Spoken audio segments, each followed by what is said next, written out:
I think I mentioned earlier about the idea of the different forms of narrative, where you have a narrative that goes from one place to another, from A to B, or from A to Z, and it goes backwards and forwards between the letters on the way, or the string of pearls, which is a series of discrete ideas that are related, but not necessarily a linear narrative. And with the duets, it was a really exciting moment for me, because I really wanted it to be more of a direct narrative rather than the string of pearls. And it was the duets that gave me, okay, this is the thread that I want that will hold the narrative line together.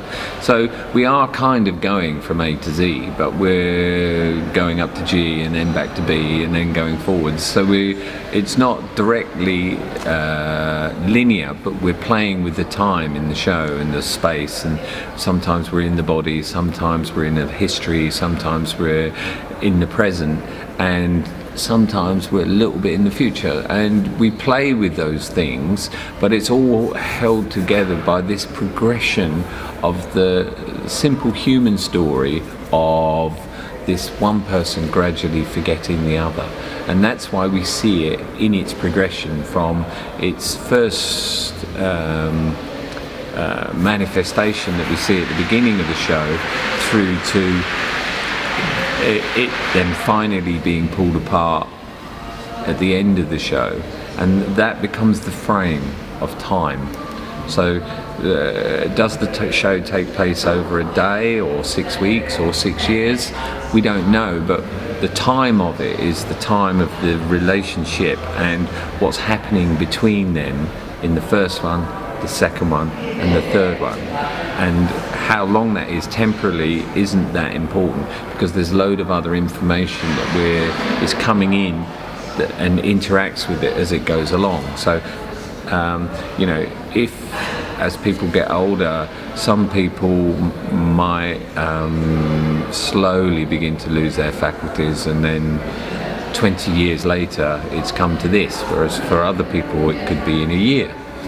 So that's not particularly the important thing, but that sense of that there is this gradual loss over the show, and that's the temporal line for the show, was for me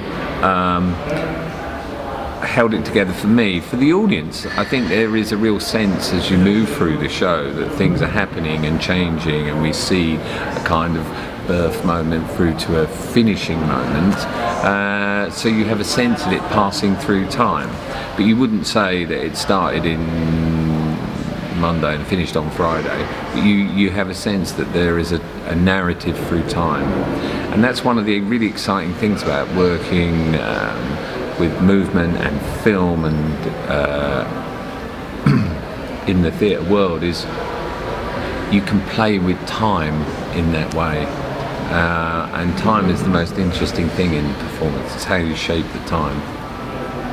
So those three duets, they are the focal points, the bookends of the show. That's why it starts and ends with it, and it has one in the middle.